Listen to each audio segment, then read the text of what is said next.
Good afternoon to all. So ఇది Telugu ILM లో cost material అన్నమాట. 2 టీ కప్స్ తో మనం తయారు చేసాం.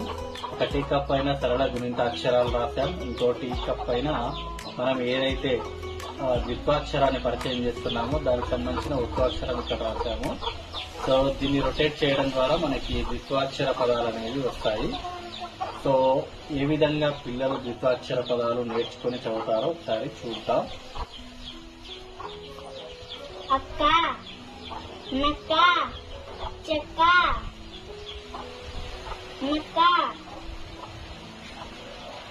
లెక్క, ముక్క, రెక్క,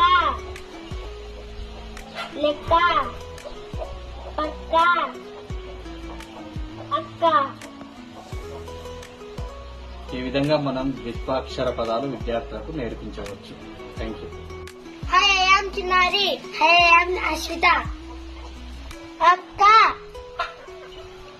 నక్క, చెక్క,